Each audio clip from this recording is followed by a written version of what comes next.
The following program is a Town of Colonie television production of the William K. Sanford Town Library. It goes all my life's a circle, sunrise and sundown.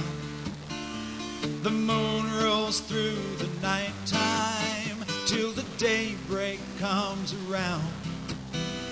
And all my life's a circle, I can't tell you why.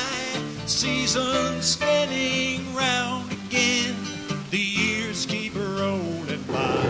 Hello out there, I'm Joe Doolittle, and this is Story by Story. Celebrating the human spirit. And Kate Dudding is here, and as I said, I'm Joe Doolittle, and we are storytellers. And we're going to spend the next hour or so telling stories, talking about where you can hear stories or tell stories. Just remember, storytelling is one of the oldest, or the oldest way we've carried our knowledge down through the ages. So it's an important element of our life, really. Yes, indeed. And it's one of the first performing arts. Musicians have tried to convince me that theirs is the first performing art, and so that's why I'm saying one of the first. But in terms of knowledge, we got them cold. I think we got them cold. I think we got them cold on the performing thing, because what were they singing or playing melodies of but stories? That's right. Oh, they weren't just abstract, listening to the wind whoosh through the trees and the rocks and things. They weren't. They picked it up verbally, I'm sure, before they put it to music. You heard it here. That's right. And I have to say that this has been a period of time where we've had a little bit of storytelling progress. We had a great celebration. Yes. With about 180 folks at the GE Theater. Mm-hmm. And I didn't tell, but I sat in the back and I just savored everything. I mean, some great stories. Christy Keegan and that lovely Karen Pillsworth as the MC. Mm-hmm. The topic was challenges. That's right, challenges. So each story dealt with challenges people have faced. That's right. It was and the theme kind of pulled both the performances to a pretty high level, and I think the audience rose to the challenges too. Yes, there was a very sustained applause at the end. There wasn't the while they're putting on their coats. Right. Okay. It took us a while to get back up at the front of the room to take our bows. I was one of the speakers. And we took a bow, and the applause is not dying down. That's right. So we took another bow, and the applause is still not dying down. So I kind of went, well, thank all of you. Yeah. And then we started to scatter. Yeah, so that's genuine appreciation. Mm-hmm. Is what I would refer to that as. Mm-hmm. That was it. So that's usually the second weekend in November every year. So if you missed it this year, it'll probably be back at Proctor's next year, mm-hmm. too, because it's a celebration of storytelling mm-hmm. by about 400 sites in storytelling guilds around the world. Mm-hmm. So. Though our word plays are quite similar, the refreshments aren't as lavish. That's true. And we hold them in a smaller room. But each wordplay has a topic, like challenges, but let's see, the one coming up is the others, I think, or the unknown. And then all the stories fit in one way or another. Yep. Personal, historical, folk tales. You try to have a story fit with its setting, mm-hmm. and that's not always a big problem, but sometimes it can be a challenge, if you'll excuse me. Yes, though sometimes you can be very clever about that. And you were the lead producer of Celebration. I know you got my name on the program, but you really did a lot more of the hands-on work of organizing it, and it was just seamless. It happens in the GE Theater, which is a great place to tell and listen. And newbies get $2 off, and we have members of the guild giving people $2 who are new. I think we call them our $2 ladies. Our $2 ladies. And we had about 37 new people, according to the $2 ladies. But also the people who did the refreshments, they've been doing it for several years. And they said, oh, yeah, we already had it. When I asked them, oh, yeah, we assumed and we're already working on it. And Karen Pillsworth, the MC, just said, will you pass this information on to the tellers? And, you know, everybody works hard, does their part, and it works. It works. And so storytelling is, in addition to being educational and entertaining, it's also community building. When we come together as either listeners or tellers, community gets generated. You know, there are real connections, and it's not necessarily only the cookies or the punch. It's the feeling and it's the identification with that. I like to think that sometimes when I'm telling or when I'm listening, I get almost a parallel story that's going on up here while the teller's up there, because it generates something going on in my memory, in my time, in my heart. And that's one of the added treasures of listening to a story or telling a story. So other than Telebration, have you been doing anything interesting? Well, something interesting showed up in my email this week. It was an email, and it started, I heard you tell Halloween stories at the Schenectady Public Library when I was a kid. Oh. You were the first storyteller I ever heard. And now I'm the coordinator for the Friends of Schenectady Public Library for their event called Harry Potter Day, which is held near Halloween. And according to the pictures that I found on the internet, there are lots of people dressed up in, you know, Hogwarts clothes, and the adults are dressed up like professors. And brooms? No, that's only if you're playing Quidditch. Oh, okay, I'm sorry. Yes. But they had someone who had an owl. Owls are used for their airmail. Right. Owls. There was a hawk. Hawks could be used too. There were snakes. They figure in the storyline, and in at least I think the first Harry Potter book. So a lot of activities. So the email went on, and we would you like to come and tell stories for either the younger group, 8 to 12, or the 13-year-olds? And so I said, yes. Which group did you tell? The younger ones, because I really don't have a lot of scary stories. I have the one about the lighthouse that's sort of haunted, but scary stories aren't my thing. But when I was trying to find what I wanted to concentrate on in storytelling, I dabbled in a lot of things, and some of those were interactive stories with kids, and some of those were slightly scary stories. I am the ghost with one black eye. That's running up the stairs from the cellar. Anyways. Oh, wow. So that must have been fun. In addition to having little kids, you had this other person that remembered you from when she was a kid. Yeah. That's a great story in and of itself. Yes, it was like, I was the first storyteller. Ooh. In fact, at one of the storytelling conferences I went to, someone said, now every time you do a performance, you should do your best, because you never know. There may be somebody in the audience and it's the first time they've seen a storyteller, or it might be the last time. Wow. So I actually had an adventure with young people too. I don't tell stories to young people on, really it's not one of my preferences. I tend to be a bigger person storyteller. And I have a dear friend from high school who has 5-year-old triplet grandkids. And through another experience, I had met the parents.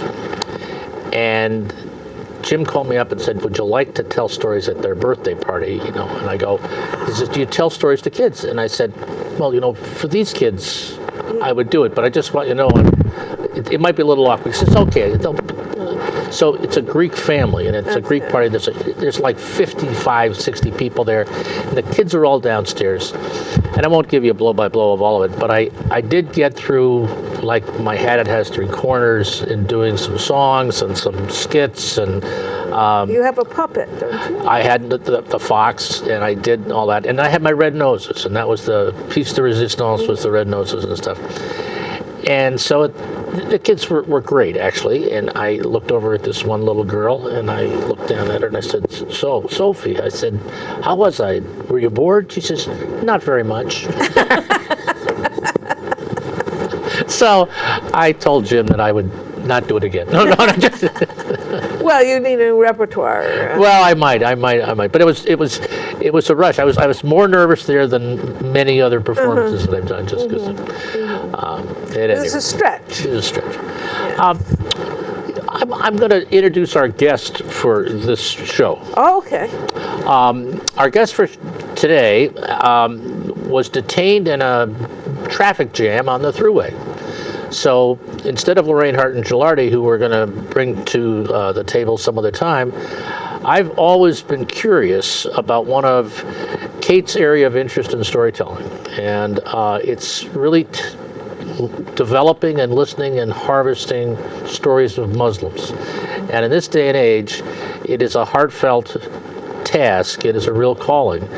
And so, Kate, we're going to use this opportunity to kind of hear from you about how this whole collection of work started and what's happened to it and where do you think it's going? Because I think it's quite remarkable and memorable, and I'm proud to know you as a storyteller because of the way you've taken the opportunity to build on what could be differences and make them points of common understanding. Thank you, Joe. Welcome. It all just happened to happen.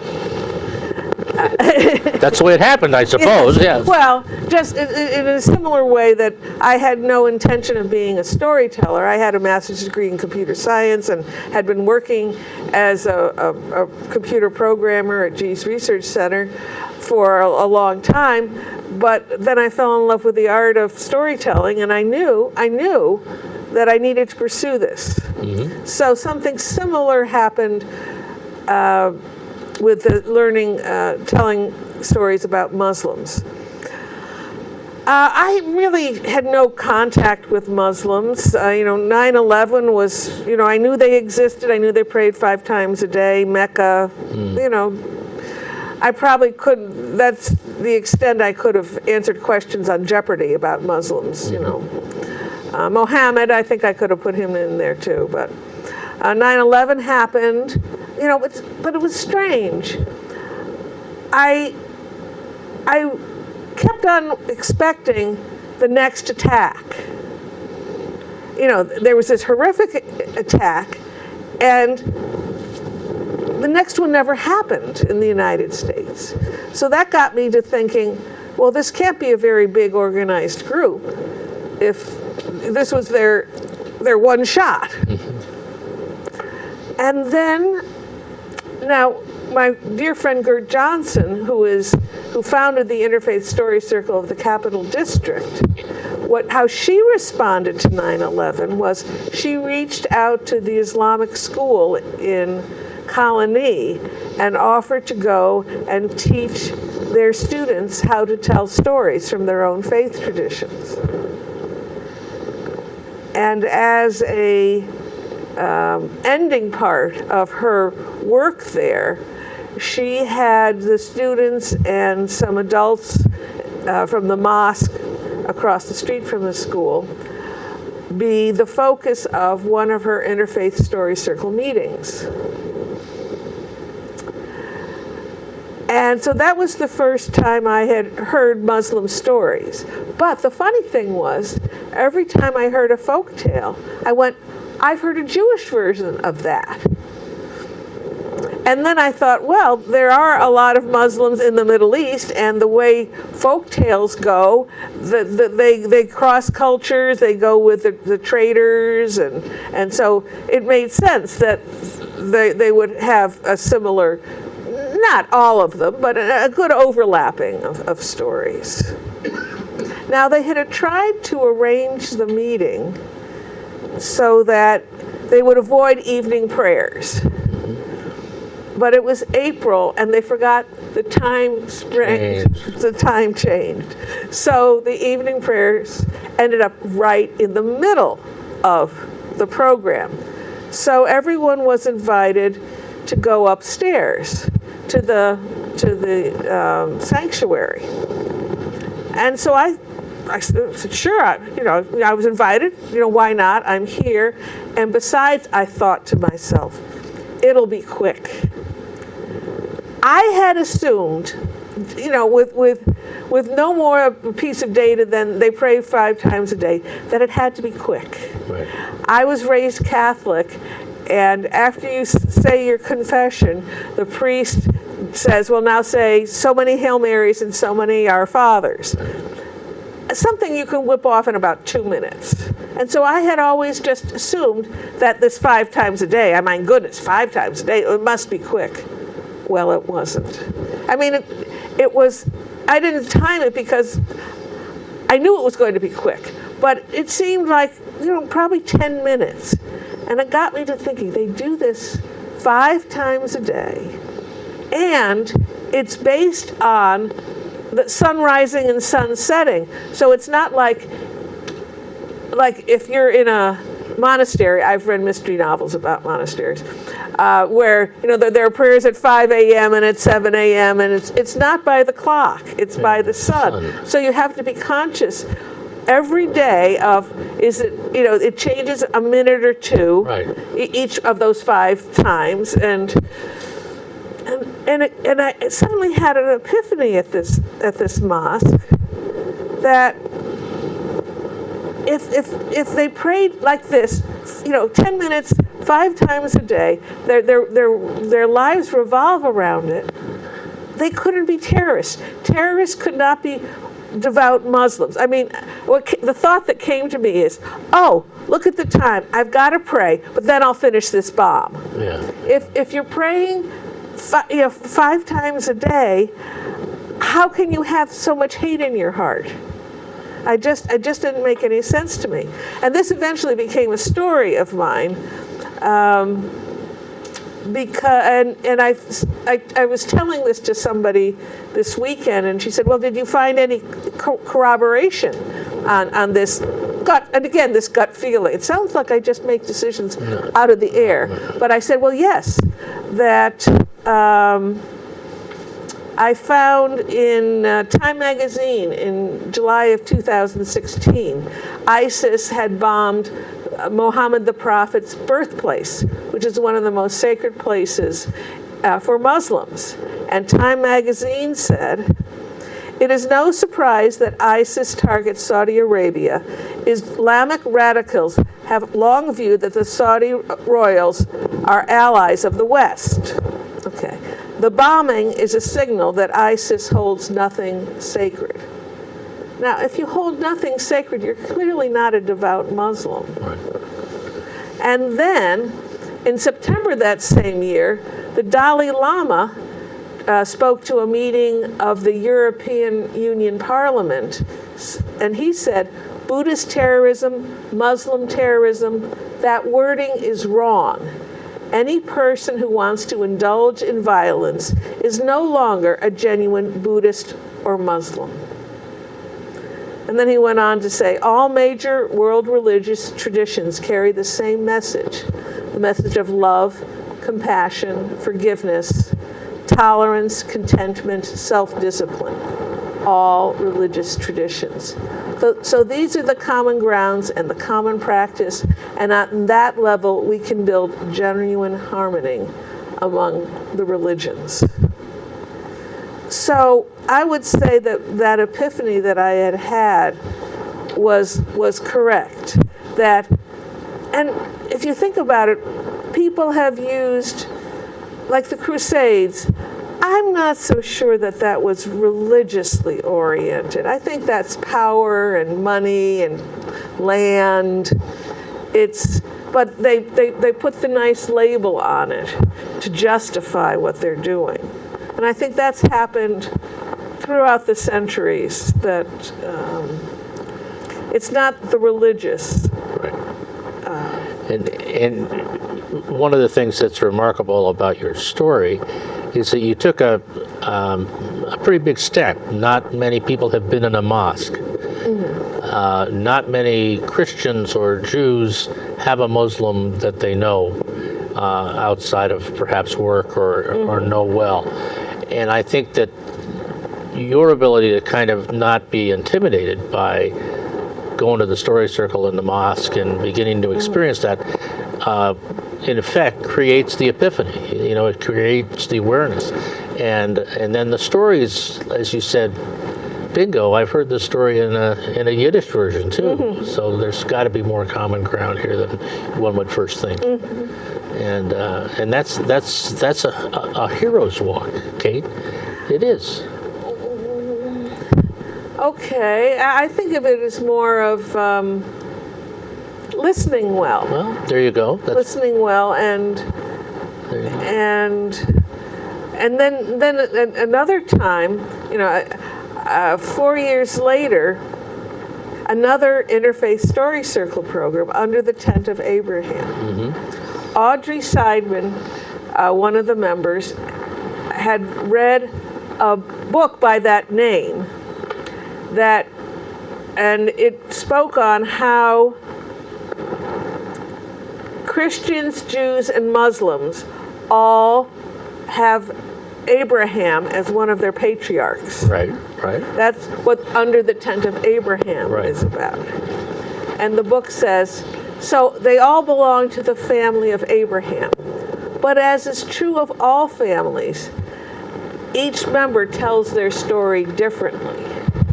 Because while Abraham is a patriarch, there are shadings of the stories that are details, sometimes important details, that are different and that people have been fighting about. But the author said, we're all under the tent of Abraham, and Abraham's tent was, his physical tent, was open on all four sides, so that strangers, no matter where they could come from, could enter easily and be welcomed and fed and sheltered.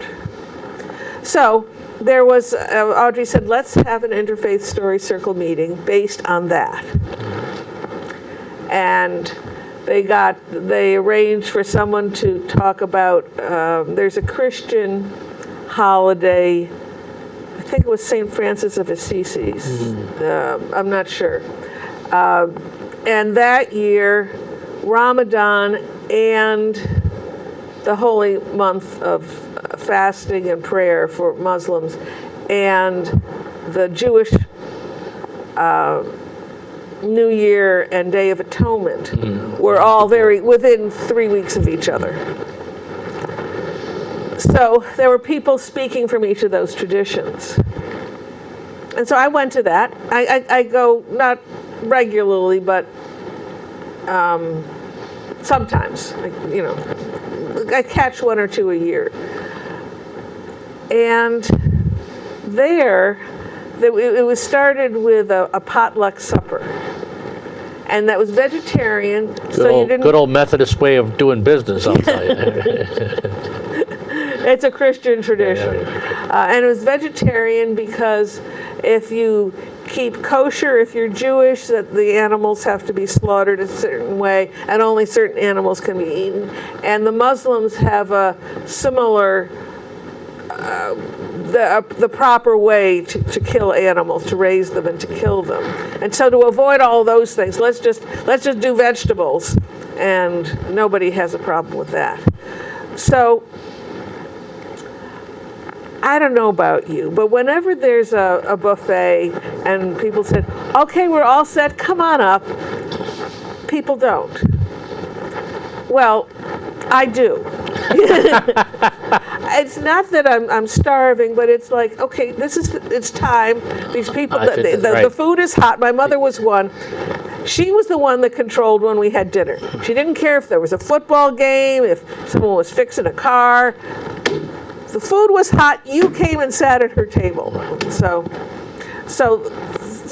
just to keep things going, so I get up.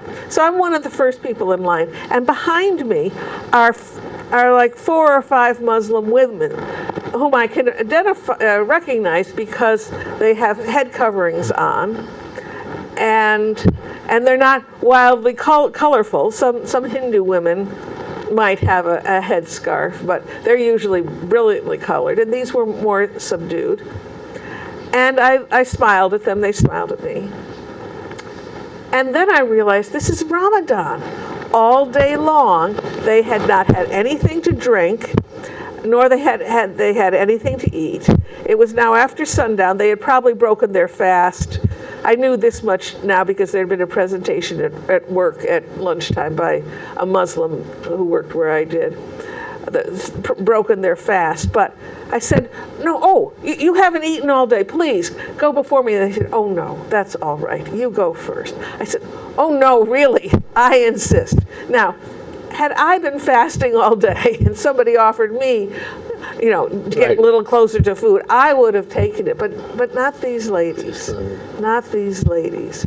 And so then there was, when the stories were being shared, I could see that a rabbi was telling the beginning of Abraham's story, and then he got to the point where Abraham and his wife Sarah couldn't have children, so Sarah said, why don't you sleep with my servant Hagar, and perhaps you can have a child with her. And one of those nice Muslim ladies said, could I tell this story from here? And the rabbi said, certainly. And so off she went, and she kept on pausing. Is this the way? Is this the way you tell it? And the rabbi said, yes, this is the way. So it was a lovely sharing, and the, being a part of a family. It was all there. So that was another part of my awakening. And then I guess the third part was the story I have about First Lieutenant Mohsen Naqvi, that I was reading in 2008. I was reading the Times-Union online, and they had a video of the funeral of First Lieutenant Mohsen Naqvi.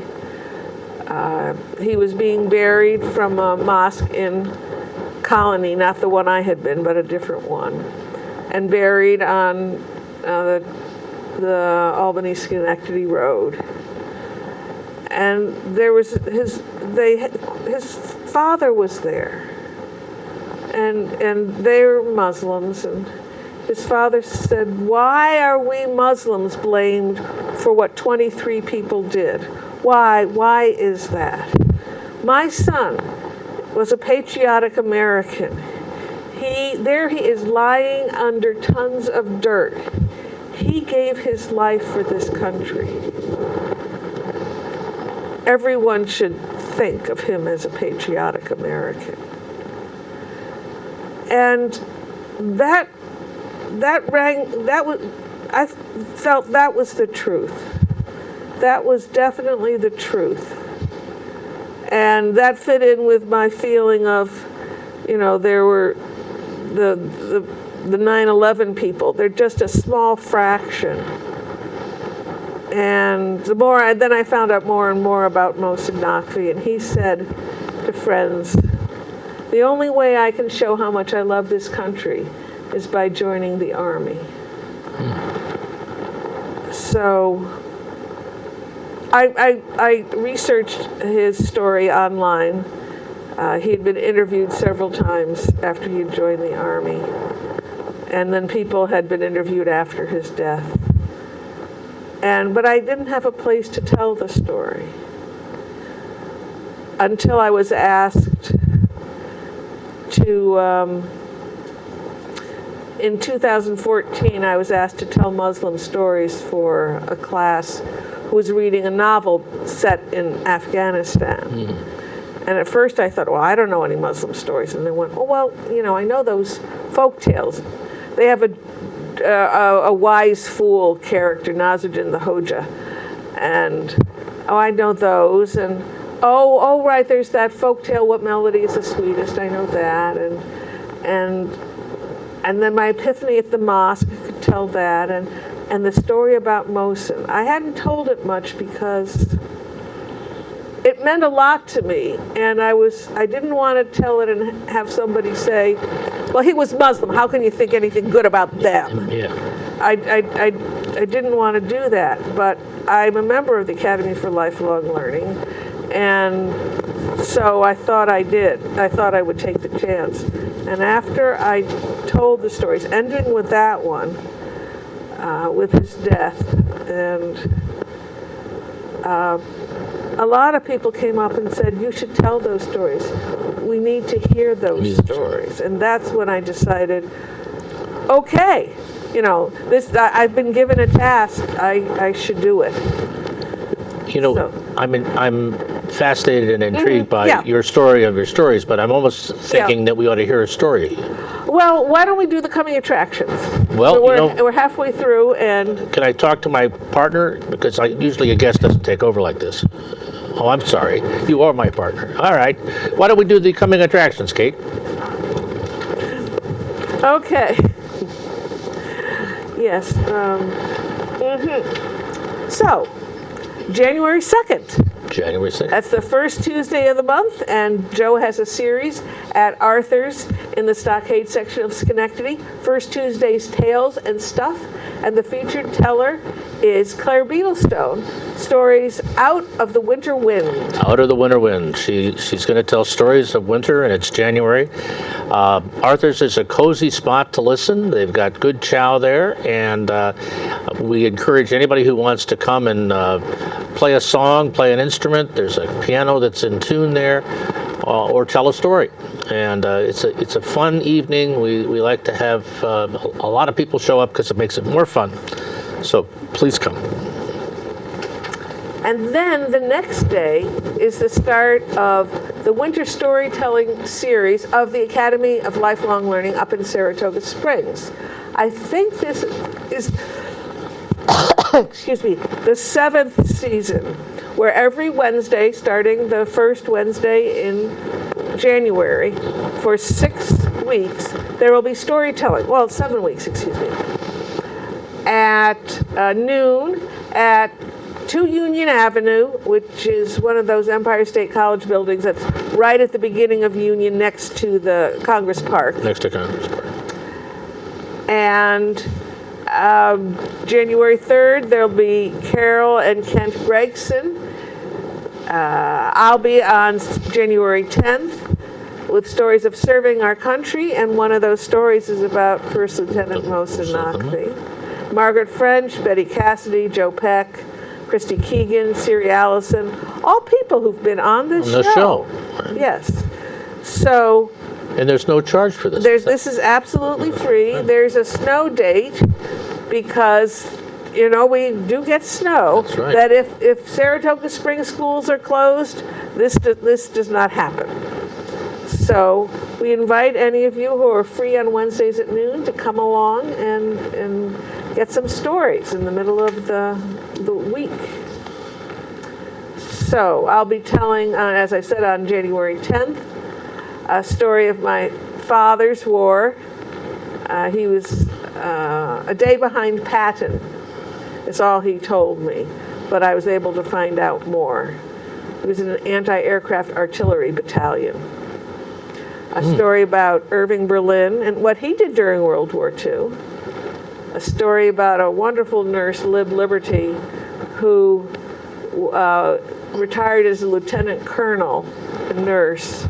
She served in World War II, Korea, and did at least 2 tours of duty in Vietnam, if not 3. And Lieutenant Mohsen Naqvi and a couple of others. Wow, good for you. That's going to be, and that's the 3rd week of? That's the second. January 10th, the January second 10th. Wednesday. And then that night, just stay and go to the casino, look at the music. There's the open mic at Cafe Cafe Lena. It Lena. alternates between Cafe Lena and another site. But on Wednesday, January 10th at 7 o'clock at Cafe Lena, there will be an open storytelling mic. I do not know who the featured teller is, but they only get like 20 minutes. So there are about 8 slots for people to tell. Come at 6:45 to sign up. And that's another remarkable space and venue since it was recently renovated. Oh, it's gorgeous, gorgeous, and and comfortable, and you can get lots of different kinds of food. And it still has that old feel of the 60s. Yes. So it's a bit of good memory as well as current entertainment. Right. And it's a modest fee of $5. So then we have our Story Circle meeting on Tuesday, January 16th, right here in Colonie Town Library. Colonie Town Library, thank you for all you do for us. And 6 to 8, sharing stories under development. You can get as much or as little feedback as you like, or you could just come and listen. No reading, please, of your stories. Then the Interfaith Story Circle that we've been talking about. This is their 25th anniversary year. And each of their meetings this year will be about a different facet of the power of story. On Thursday, January 18th at 7 p.m. at the Hubbard Interfaith Sanctuary in Albany, the power of story for stepping into meditation. And the featured teller will be Janaki Ramkumar. So they're always interesting meetings. And then, January, we are just jam-packed full of things. Jam-packed full of, it'll probably have 3 or 4 blizzards that month. You know? No. Sorry. I don't know how to do that in Muslim. It's okay. That was Christian, Jewish, Yeah. and on Sunday, January 21st, we'll have another word play at Proctor's, where solo performers tell stories celebrating the human spirit. The topic is the unknown. And we have 6 women, sextuplet, telling stories. Christy Keegan, Claire, and 2 Claires, Claire Beetlestone and Claire Nolan, myself, Marnie Gillard, and Siri Allison. And that's on the 2nd floor of Proctor's, the Fenimore Art Gallery. Please come. Great place to listen to stories. And then you will tell us about what's happening on Sunday the 28th. Would you please? Well, I tell with 2 other friends, both of whom are ordained clergy, but we call ourselves 3 Spirits, Kent Bushman, Harlan Ratmeyer, and I. And we've been telling together for several years, and each January we try to do a benefit performance theme to one of the respective ministries of our congregations. And this one is on caring for creation. It's stories of wonder. And it builds on some things that Ken Bushman has hosted up at Camp Fowler that deal with the idea of stewardship and advocacy for the environment. And we're going to have a good time. And it's a Story Sunday without dinner. It's a Story Sunday with just Smith's Pies a la mode, which will be intermission. And we've woven that theme around our stories. Harlan Ratmeyer has a wonderful garden that is on his church property down in Bethlehem. And he has the cycle of the garden with pictures. And he's going to talk about that in the concept of other cycles. That's the closer. And I've enlisted my wife, Gay Doolittle, to tell a story, a little bit of a case study of our church and its composting experience. And she's all excited about this, and it's a good reference of how you begin to think green in a practical way. And so that's what it's like. It'll be fun. It'll be a family-oriented program. There's no set fee. There will be a free offering to support the Caring for Creation initiative up at Camp Fowler. Okay. And You might have a suggested rate. Well, we might, but I think we've done okay in the past with this Okay. approach, and we're really interested in attracting organizations who want to know about options they can do to build a greener input or footprint in terms of ways they can reduce their carbon footprint, the composting thing. Community or environmental sensitive investments with endowments and things they can do. So we'll be talking more about this with some faith communities to maybe show up and share pie and share stories. And there are a bunch of groups, I imagine, that you need to get in contact with to let them know. Well, there's the Environmental Clearinghouse. and Adirondack Wild, the Adirondack Council, EOS, which is another one of those folks, the United Council of Churches, the Schenectady Inner City Ministry are all on our target list. And what about Cornell Cooperative? Roots and Wisdom is another, that's part of Cornell Cooperative Extension. Thank you for that, and put them on the list, Jen. And right, okay.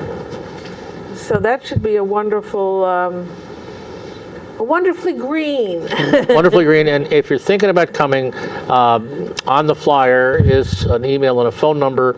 Please call in an RSVP, because it's a moving part if you don't have an idea of the general attendance. Yeah, we want the pieces of pie not to be teensy That's right, weensy, that's but Well, we've are invited that. not biggy wiggy. We have invited that little kid with his loaves of fishes and told him to bring pies this time, but that always doesn't work. Yeah. Can't count on that. And on a Sunday night, it's hard to send out for extra. Okay. So we have 16, 17 minutes left. I have a story.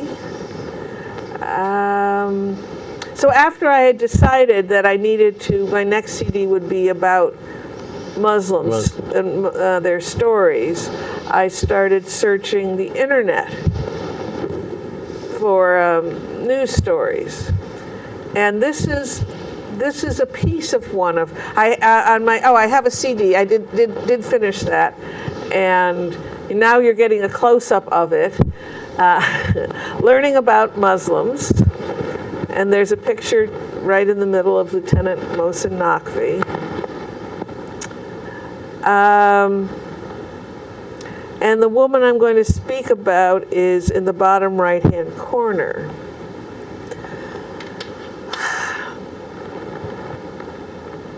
So I have a story on my CD called True Believers, and it's a story of 3 Muslims.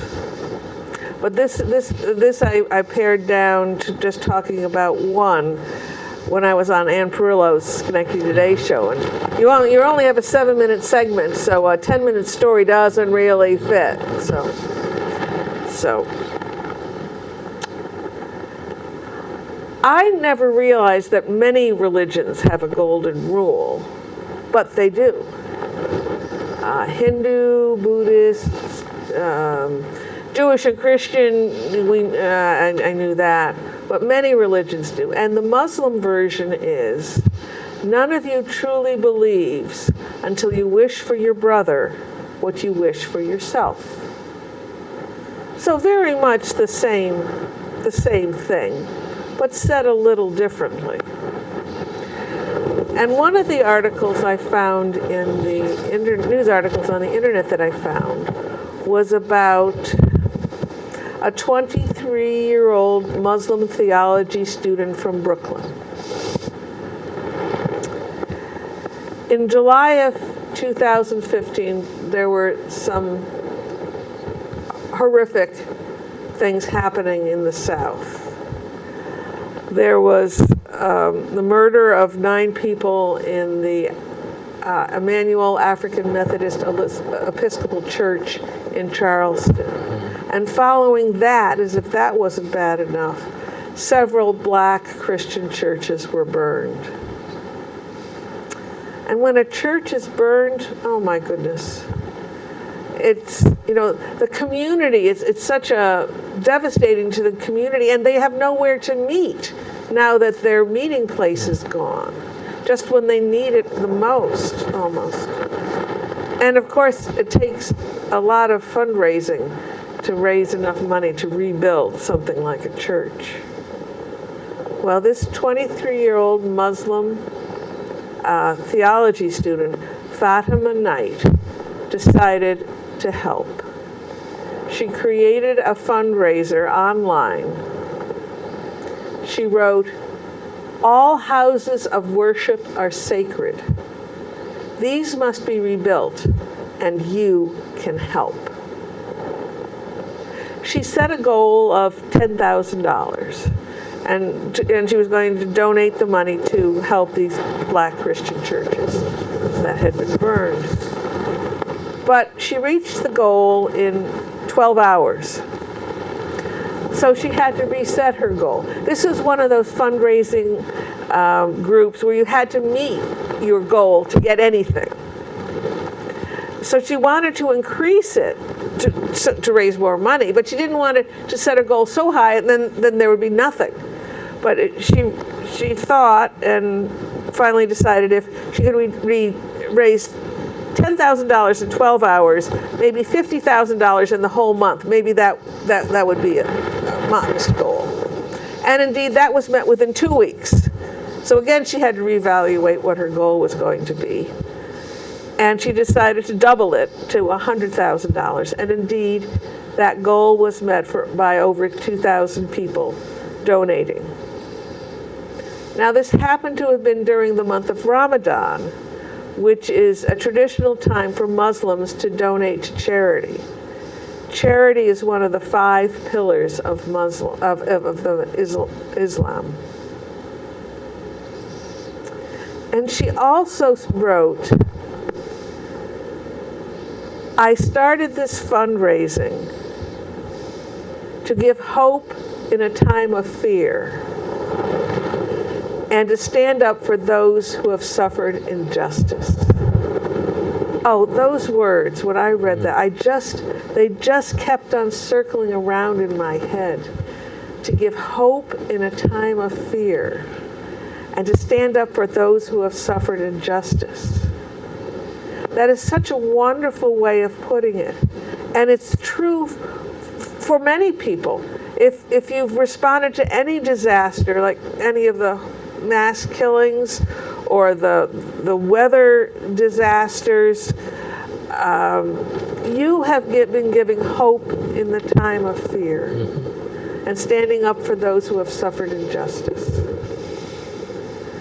And the more I thought about her words, the more I realized that those are other ways of saying the Muslim golden rule. None of you truly believes until you wish for your brother, no matter what their religion, what you wish for yourself. However, Fatima did more than that. She acted. So that's my story of one true believer, one Muslim who stood up for her Christian brothers and sisters.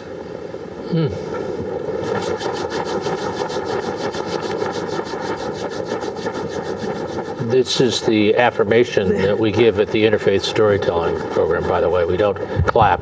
We rub our hands together, so I'm doing that in honor of the occasion. Great story, great story. Yeah. And the final amount she raised was? $100,000. $100,000. Yes. Wow.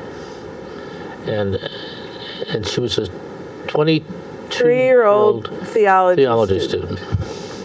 Yeah. Wow. From Brooklyn. From Brooklyn. Yeah, native-born American. And you can find her on YouTube. Yeah, it was in a speech for a different organization, for some organization, that she said, "Give hope in a time of fear." I love that. Hope in the time of fear. Yes. Stories of Hope in a Time of Fear would be a good name for a CD. It's a preachable sermon topic, too. Start of a really good poem. Stories in a Time of Fear. Yeah. Well, you've got literally years of research, and you've got a CD. Are you still kind of harvesting stories or harvesting ideas for stories? If I run across them, I will. That I have one that Gert Johnson pointed out to me about a student, an Arabic student who came to the United States to study, and he was beaten up in Oregon, Portland or Salem, anyways, a city in Oregon, and so he moved to another one, and then on the street, a fellow said, I have a, here, do you need it, do you want to buy a laptop? I've got one cheap, $200. And he needed one, so he bought it. But when he powered it up, he realized this was somebody's laptop. This was this was a stolen laptop. Right. And he called his cousin who had been in the country longer, and he agreed. Yeah, this was personal pictures, and this was If the guy who sold it to him had owned it, he would have cleared off his own stuff. Right. Yeah. So he figured out how to contact the owner. Called him up. The owner said, "You're just scamming me, clunk. If it's true, well, just drop it off at a police station." Click. And so the Arab student did that, and the police were going, "What? Huh?" And he said, and so they called the guy, and then he believed that his car had been broken into and his laptop had been stolen, and he wanted to repay the Arab student the $200, and he said, No. I should not have bought it, and it was my duty as a Muslim to return it. But no, you do not owe me the $200. Oh. That's quite a sense of honor. Right. Yes. So actually, knowing his name would be good, but that's one I've saved away. But what I'm trying to do now is I'm trying to tell these stories, and I haven't figured out. I've been offering to do this, learning about Muslims, and people haven't been taking me up on it. So I've taken a different route. I have a program, The Kindness of Strangers, and in that program I stick one or two stories from my CD. And I'm thinking of having another program about epiphanies, where I can stick others of these stories. And I went, do I have any other epiphany stories? And I came up with like 20. Some of my personal ones, like my mother's hands, and I am my father's daughter, and some other people, historical people, when they had epiphanies. So I'm working on the title now. Oh, now I understand. The Kindness of Strangers is such a wonderful title. Right. I'm trying to come up with something. Epiphany is a little religious-y and somewhat esoteric, and oh, now I've got it. Something like that. Stories of realizations or revelations. I'm working on it to come up with a nifty title, but I've got a program all lined up and with backup. So the places where I've been telling the kindness of strangers, I'm getting ready to go back and say, oh, I've got a new program. And again, sticking in the Muslim stories where Wow. Wow, when I asked you to tell us a little bit more about your harvesting and telling stories of Muslims, I had no idea how thorough you were in your approach.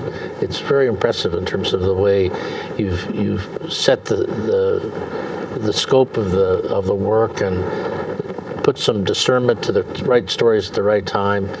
It's just been great, Kate. Really, really good stuff. Yeah. Well, I recommend the slipping things in, because I'm not preaching. I just want people to open their hearts and minds. And one of the things that you might be curious about out there is a little bit about when the Interfaith Story Circle meets, because they meet 12 times a year, 10 times a year. They don't meet in July and August. I think they do meet in June. And their website is withourvoice.org/IFSC. And that's on one of the slides.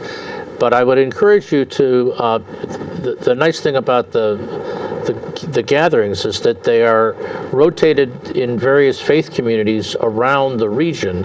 So it's likely that you could find one nearby where you live that would be more convenient than maybe driving across town.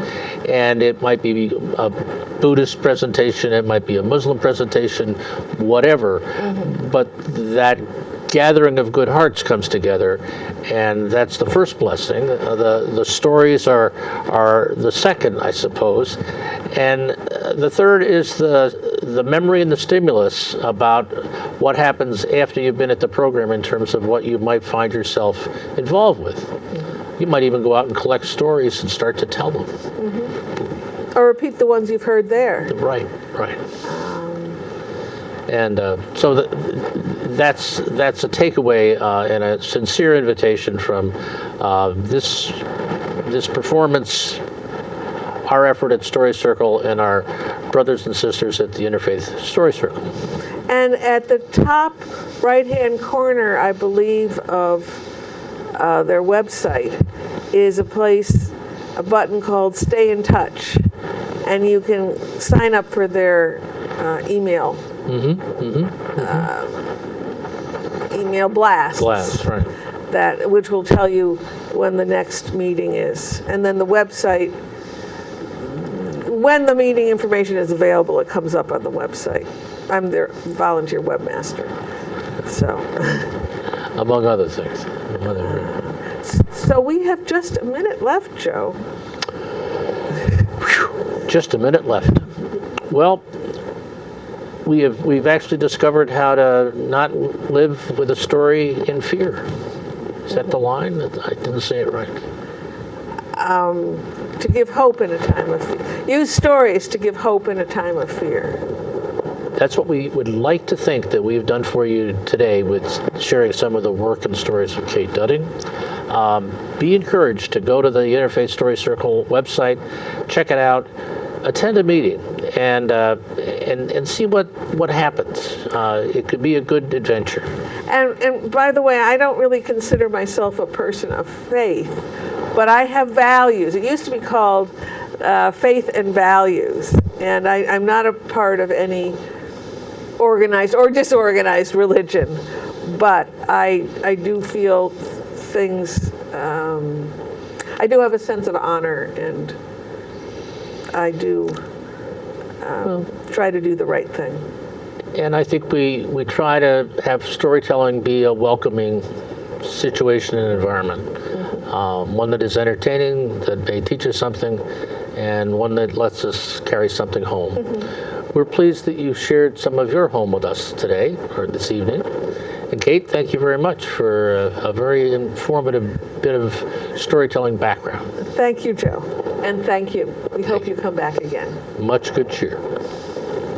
It goes all my life's a circle, sunrise and sundown. The moon rolls through the nighttime till the daybreak comes around. And and all my life's a circle. I can't tell you why. Seasons spinning round again, the years keep rolling by.